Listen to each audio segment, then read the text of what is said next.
Very good morning, all of you. Today, we are going to start our unit number 2, that is mechanically energy based non conventional machining processes. Okay, so today I am going to talk about the first mechanically energy based process, that is abrasive jet machining. In short, it is called AJM. Okay, and in this today's lecture, we are going to cover the points regarding this abrasive jet machining. That is, firstly, we'll talk about the introduction, then working principle, then mechanism of material removal, about this EHM, then the setup, that is, we can call experimental setup or system of this EHM process. Then, in detail, we will discuss the elements of EHM system. Okay, so in this part one, we are going to cover this much points. Okay, in the second part, we are going to see the remaining. Okay, so let us start with the introduction and the working principle of AGM process. Okay, and before that also, okay, in of chapter number one, we have discussed that classification of the non-conventional machining process, and in that we come to know that we have the one separate category, that is a mechanical energy-based or mechanical type of advanced machining processes. Okay, and which includes the abrasive jet machining, ultrasonic machining, that is USM, then water jet machining WJM, and abrasive water jet machining AWJM. Okay, so these are the various types of machining processes which comes under this category of mechanical type of abrasive mechanical type of advanced machining processes. Okay, so for that purpose, here I have shown the this classification of mechanical energy based advanced machining processes, or you can call non-conventional machining processes. And under category of machining, these are the four processes. Okay, then there are finishing processes also there in this mechanical energy base.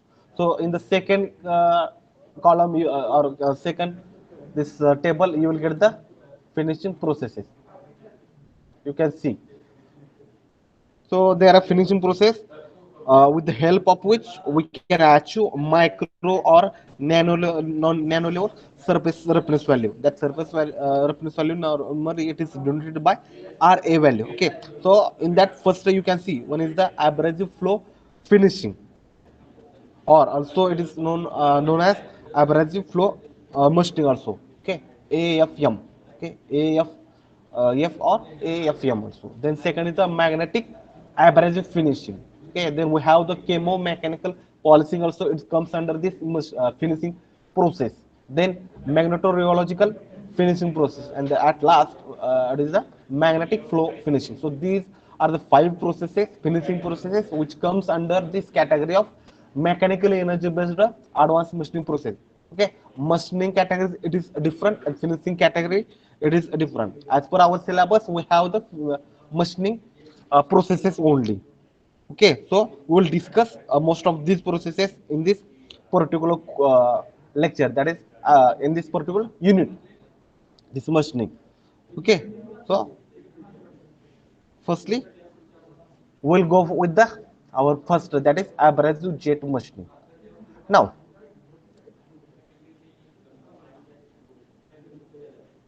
before going to this how the abrasive jet machining works, I'm going to explain with the help of the one example. Okay, now for that example you can see this diagram. Okay, so let us see this very interesting picture. Okay, you can see on the slide also, very interesting picture I have shown. So there are two persons. Okay, and they are throwing a ball on the wall. Okay, you can see there are two persons and they are throwing the ball on this wall. Okay, now first one is applying the force F4 on the this ball. Okay, first person, he is applying the force F1 on this ball. Okay, and which is penetrating to a certain depth, that is H1. Okay, and making the diameter D1. Okay, when first person will apply the force F1 to this ball, then ball will hit this wall, and that time by hitting that wall, there will the some penetration will happen, and that depth will be the H1. Okay, certain H1 here I have shown. Okay, H1, and the diameter of that hole D1 only. And the second person, okay, second person is throwing the ball with the force F2. You can see here F2, and it is penetrating to a large depth, to a large depth. Okay, H2. Okay, you can see here that force F2 is there, and the depth to which it is penetrating to greater than so this will depend upon with how much force and with how much or what velocity the person first one and the person two are throwing the ball. Okay, in the second case, if you take now example second case, then the velocity or the force being applied on the ball is larger than the first one. Okay, that means the F2 is greater than the F1. Okay, F2 is greater than F1. Okay, and the velocity or the force being applied on the ball, that is F2 is larger than the F1, and that is why your that penetration depth is no that H2. Okay, it is also greater than H1. Now in the second case, what are the kinetic energies there? No, so kinetic energy of ball is greater than the case number one. Okay, and that is why the depth of penetration, that is H2, is larger than the case one, that is H1. Okay, so yeah, due to this F2 is greater than F1, whatever the H2 is there, that is also greater than H1. So same way we will see that. Okay, we will see that when we will have the thousands of average particles and that are being heated to the workpiece. No, okay, when we will have the thousands of average particles that are hitting to the workpiece, then they are removing the material from your workpiece, and that time whatever the smaller or more amount of material will be going to remove, no? So that will depend upon the what velocity and the what kinetic energy they hit the workpiece surface. So the basic working principle behind the average rate machining I have explained with the help of this example. Okay, so whenever your kinetic energy will be high, then the penetration or that depth of penetration will be high, as well as your diameter of that whatever the crater will be there, no, that is also will be high. Okay, so in this diagram I have shown that D2 and the D1 side. Okay, that totally depend on the kinetic energy of the ball when it is hitting the ball, and kinetic energy means what? You can take the force into the mass of the ball. Okay, okay. Now the same principle we have applied in the machining field, and we got this average jet machining. Now here with this diagram, I will explain this average jet machining. Okay. First, you just to see this diagram for 1 minute.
Now I will explain the working principle of this average jet machining. Okay, how this average jet machining works. Okay, now please look at the diagram which is I have shown on this slide. Okay,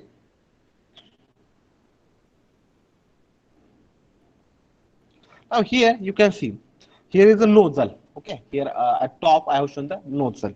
Okay, and this nozzle is going to throw the your abrasive particles. Okay, so this nozzle through which through this nozzle we are going to throw the we are going to impinge the or hit abrasive particle. Okay, so here is a nozzle through which a mixture of your air and abrasive particle is coming out. Now in place of air you can have some other gas also. Okay, because out of the air or other gas we are using this, they will act as a carrier gas for this your abrasive particles. Okay, now here you can see the distance between the tip of the nozzle and the workpiece surface, no, where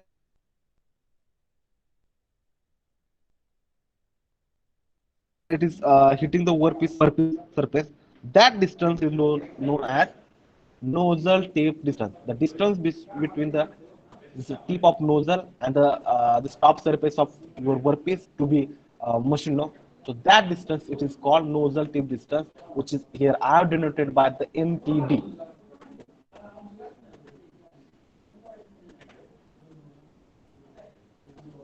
Okay, NTD.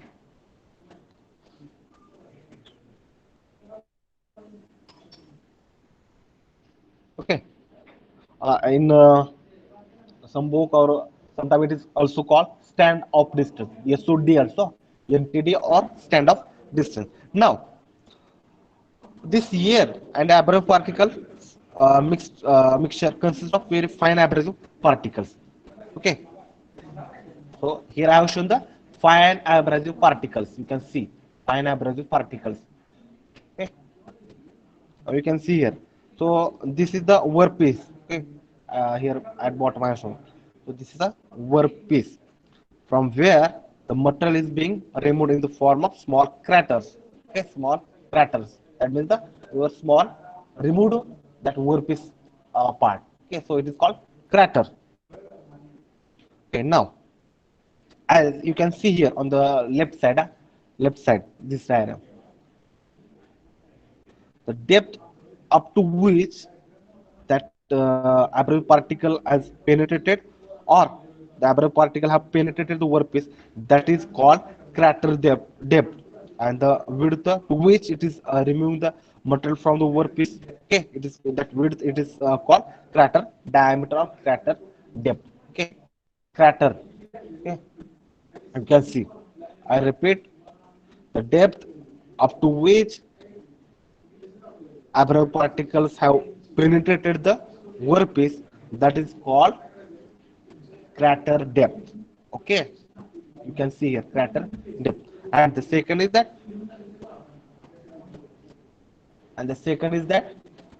the width or the that diameter to which it is removing the material from the workpiece, that is called crater diameter, crater depth. You can see here. Okay, now normally depend upon the shape of the nozzle, it can be circular shape, then you will call it is diameter, that crater diameter. Okay, if your shape of the nozzle will be the circular shape, then it is diameter. Okay, it can be some other shape. Okay, if the other, then the name will be the accordingly it will change. Okay, so you will have to call it as a width of crater here, width of crater. Okay, now this nozzle tip distance, okay, NTD, okay, keeps changing or it means decreasing as a crater depth keeps on increasing. Okay, as crater depth is going to change, or it is going to decrease or decreases or sorry increases, that time the nozzle tip distance also going to change. Okay, you can see here also that depth, okay, is going to change.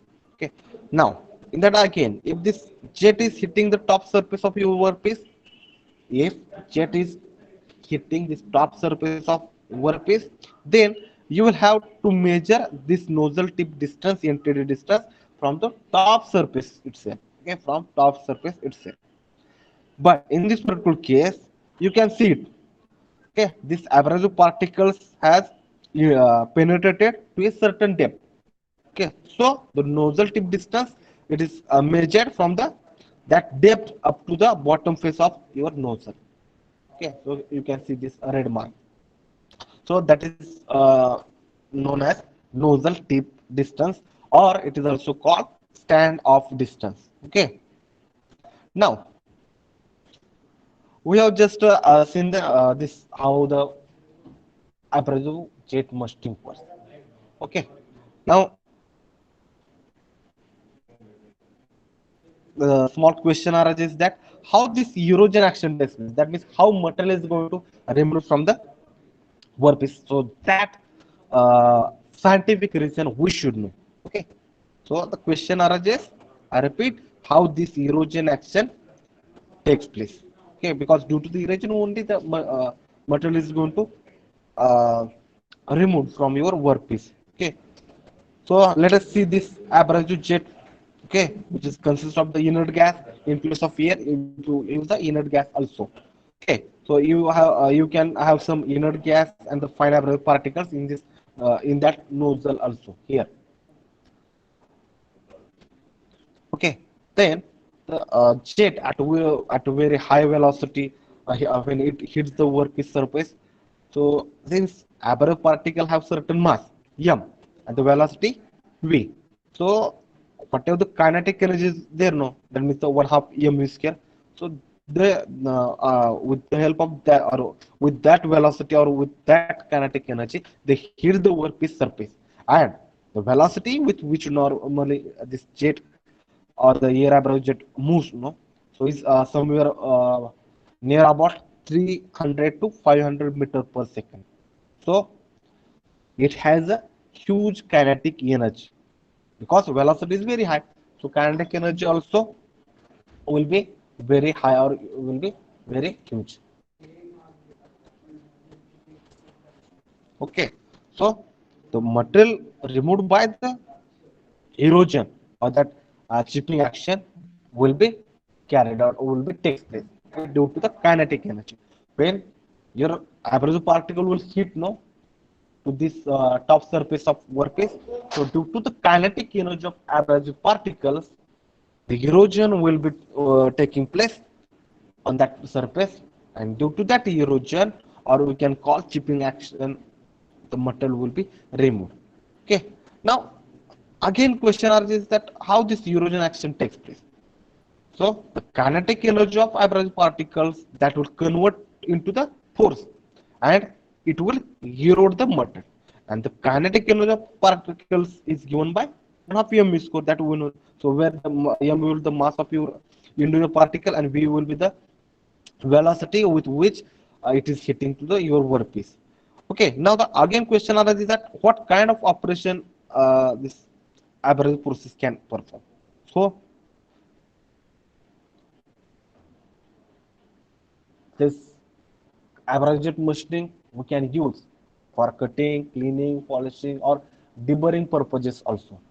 Okay, I repeat, this abrasive machining can do various kinds of operation like cutting up a piece into two pieces, or cleaning or polishing, also deburring, again drilling a hole or cutting a different shape of cavity, then blind cavity we can get from this AGM process, or through cavity in the workpiece, that also we can do with the using this abrasive machine. So this particular process is more efficient on the hard and brittle material as compared to the your ductile material. Okay, so in case of ductile material, the performance of process is not very good as in case of brittle or hard material. Okay, it can produce fine and complicated details also onto your workpiece. Okay, so here the important point is that how this AGM is going to remove the metal. So the answer will be the kinetic energy of your abrasive jet. And when it will strike to your workpiece, that time due to the high velocity, that is near of 300 to 500 meter per second, the due to that hitting, the erosion action will take place on your top surface of workpiece, and due to that erosion, material will be removed. So here you can see the material removal will be happen using erosion action only. Okay, so kinetic energy of your abrasive particle is going to convert into the your force. Okay, and then erosion will is going to take place. Okay, and here I have codes in short the application also. Okay, for which operation or application we can use this AGM process. So that purpose just I have mentioned here in this slide: cutting, cleaning, polishing, deburring. Okay, also this process is effective on only hard and brittle material. Okay, not that time. It can produce fine and complicated details also.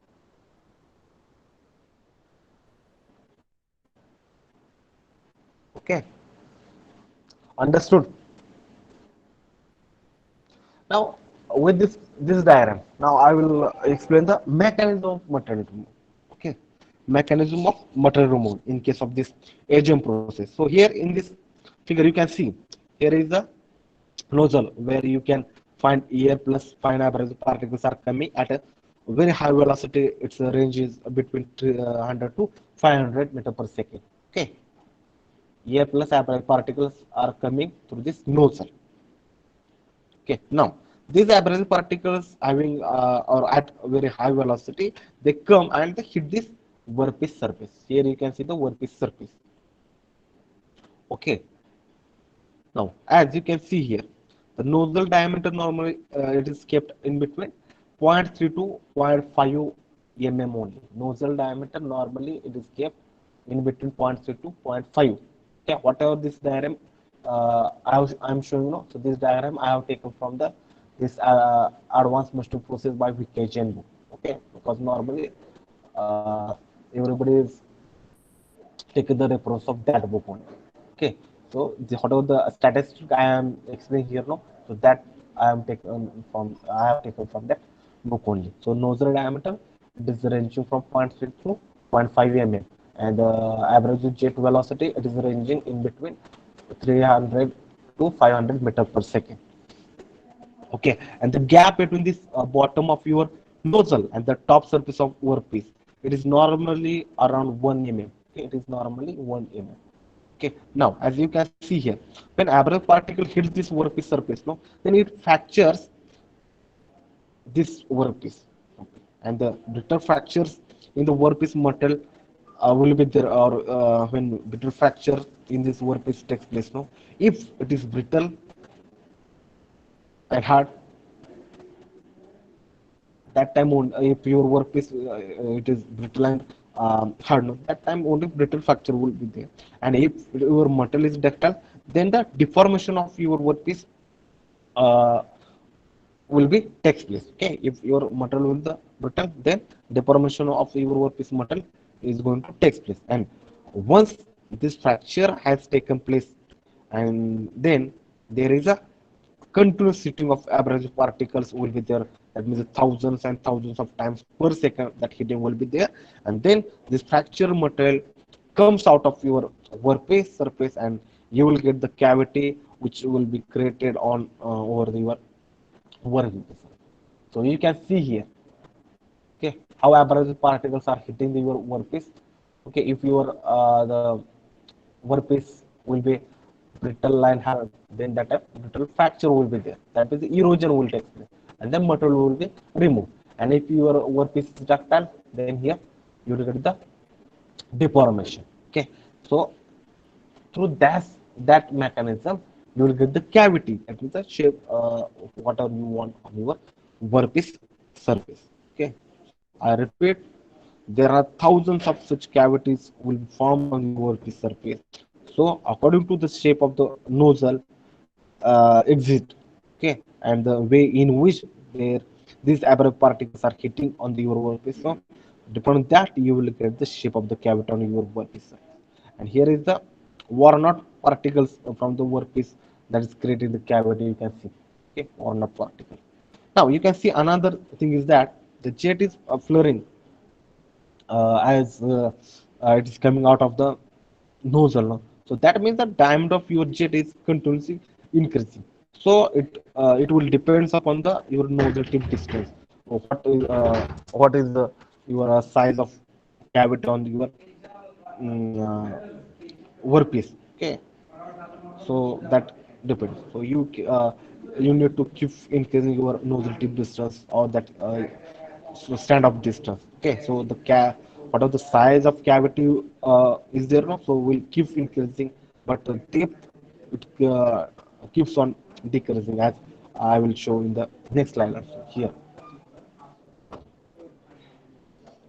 Okay, so I repeat that as average particles are repeatedly hit on that your workpiece surface, so you will get the desired shape. Okay, so what are the cavity width will be there, so that cavity width is greater than or equal to the your nozzle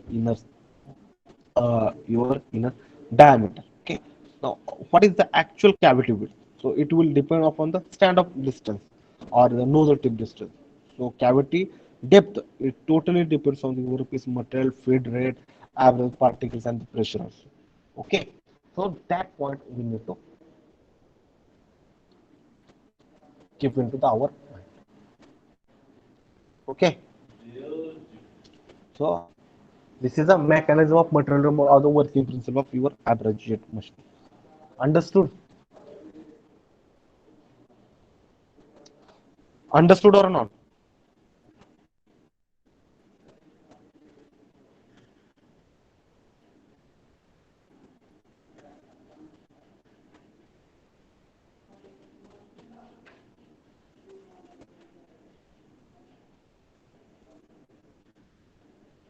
Say yes or no.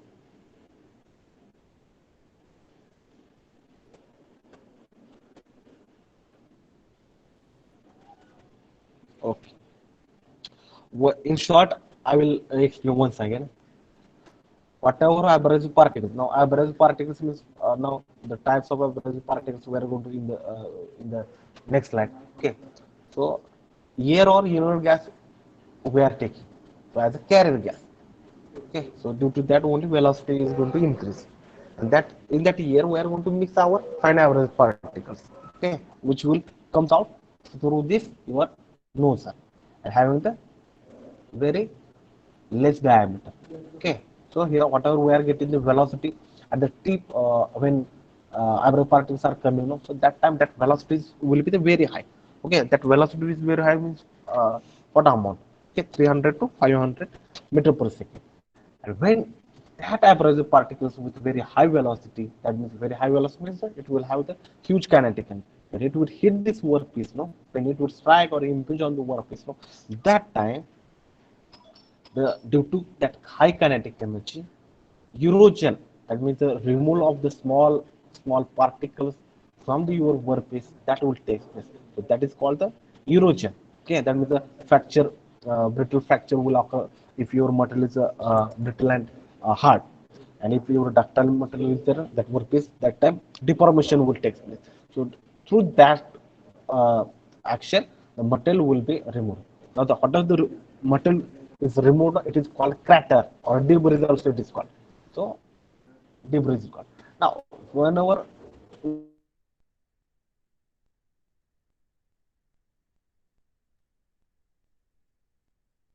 you need to maintain this nose tip distance. Okay, so that constant nose tip distance need to maintain.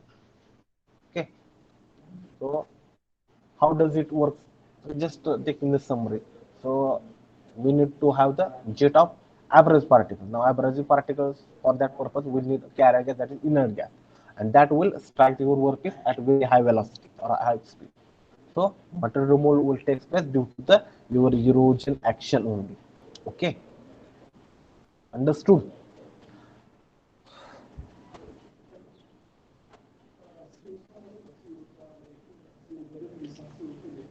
This is a working principle.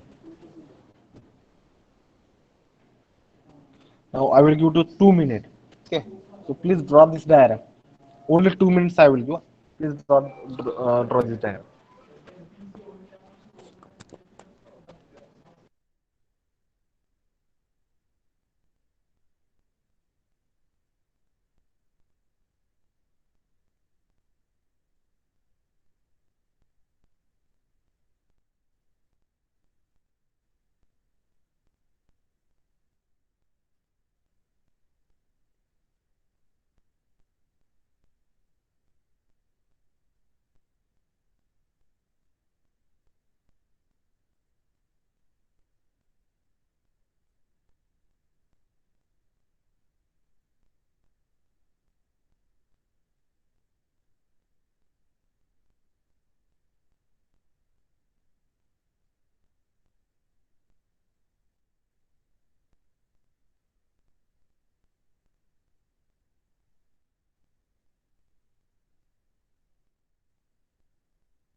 Hello sir.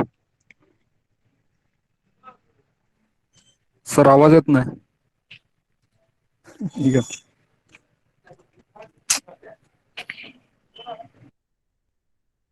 अच्छा. Hello. हा अरे sir. Mute होतो का? हा मी mute होतो explain sir. करत असतो. Okay okay sorry. One second I explain. हा हा. I forgot to unmute myself. 1 second now. Okay, 1 second. So after this working principle of average jet machining, I was discussing about the experimental setup.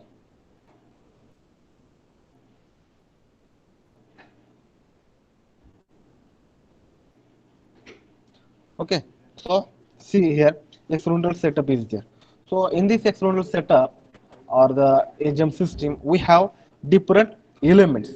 Okay, we have the various elements of this abrasive setup. So first you can see here, we have this compressor. Okay, there is a compressor which compresses the air to the desired pressure in this reservoir. Or you can take air, you can take air where there is a high pressure. Okay, if you want to reduce the pressure of the air inside this your reservoir, no, then you can use this relief valve. Okay, if you want to reduce the pressure of your air, then you can use this relief valve. Then there is a drainage is there, okay, which is connected to this reservoir also.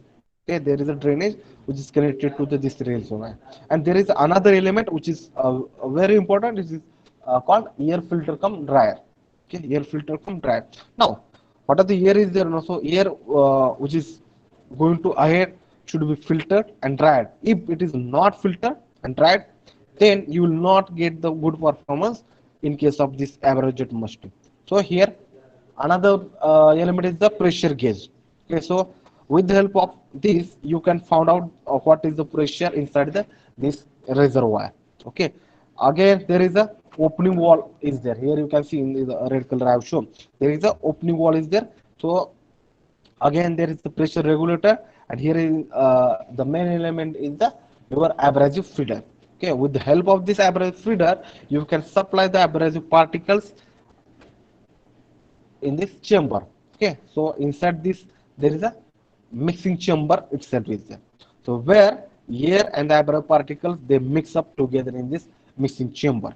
Okay, and the mixture of the air and the abrasive particles it will comes out from this. Okay, you can see here. Okay, here you will get the mixture of the your air and abrasive. Okay, again there is a pressure gauge is used. Okay, with the help of which you can measure at what pressure air and abrasive particle jet is coming out. Okay, and here is your nozzle. Okay, so from this nozzle, as you can you have seen earlier also, the jet of your air and abrasive particles is going to come out. Okay, and that air abrasive jet it will hit the your workpiece surface over here. Okay, so what are the distances there? So this distance is known as your stand-off distance or nozzle tip distance. Here is your workpiece. Okay, okay, which is held by the fixture over here. Okay, we have used the fixture to hold your workpiece. Okay, now you can see on the this slide, left side here. Okay, so this is a mixing mixture. Okay, jet of your air and abrasive particles coming in. Okay, air is there. Okay, that means from the your pressure regulator the air will come in this mixing chamber, and in that mixing chamber we have the abrasive feeder. That from that you will get the abrasive. Okay, now the enlarged view of this nozzle and this workpiece you can see here. Okay, this is the. Okay, so here the mixture jet of air and abrasive particles is going to come, and it will both left as well as this right side. Okay, that means here. Okay, by maintaining that nozzle tip distance, we have to go for the that impingement. Okay, so when it will hit this workpiece, That time, the erosion action will take place. Now, how the erosion action is going to take place? Due to the high kinetic energy of this abrasive particles, and erosion action, due to the erosion action, material will be removed from the workpiece material, and then you will get the cavity or out of the machine surface. Okay, so this is the setup. Now, one by one, we are going to discuss this the all the elements. Okay, so this point we will continue in the next lecture. Okay, now I will take the attendance. So I request all of you, please write down your roll number in the chat box.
Okay, you can leave this meeting.